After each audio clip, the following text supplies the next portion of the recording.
Police have recently arrested a suspected serial killer. 64-year-old Gary Dean Artman would be arrested back in August of this year while over in Mississippi working. He was a Florida resident, and he lived in this small town called White Springs, and he was a flatbed truck driver, which is what he was doing when he was arrested. Gary is suspected of murdering this young woman right here. Her name was Sharon K. Hammock, and she was a mother of two, as well as being pregnant with her third child. And on October 3rd of 1996, she would be reported missing. On that same day, a delivery driver would find her body rolled up in a blanket on the side of the road just outside the small village of Caledonia, Michigan.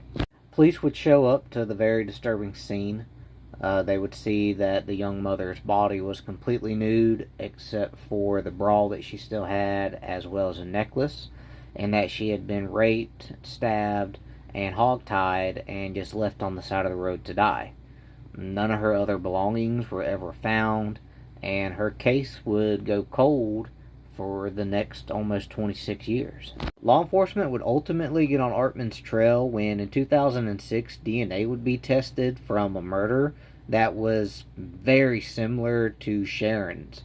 But it wouldn't be from a young woman being murdered in Michigan, it would be from a woman murdered up in Maine. A familiar DNA test would be done on both the samples from Michigan and Maryland, and it would be determined that the person who had left their DNA on Sharon as well as the victim in Maryland had the same exact parents, meaning that it was the same person that did these crimes in two different states. That would ultimately lead law enforcement directly to Artman and his siblings, and Artman is the only one out of them that had ties to Michigan as well as Maryland.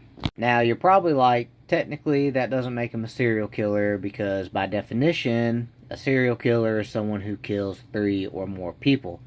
But just give me a second. Between 1994 and 1997 in Michigan, there were 11 murders.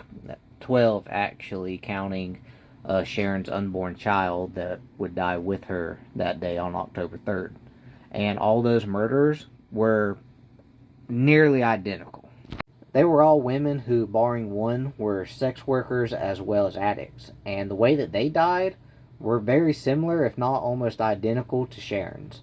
The only thing different between their murders is that Sharon was found way quicker than the other victims. I'm definitely going to be keeping up with this case. I want to see if he ends up confessing to the other 10 murders that police are saying they are linking him to. And hopefully I'll be able to keep you guys updated. So if you're not following me, hit the follow button so you can stay updated too.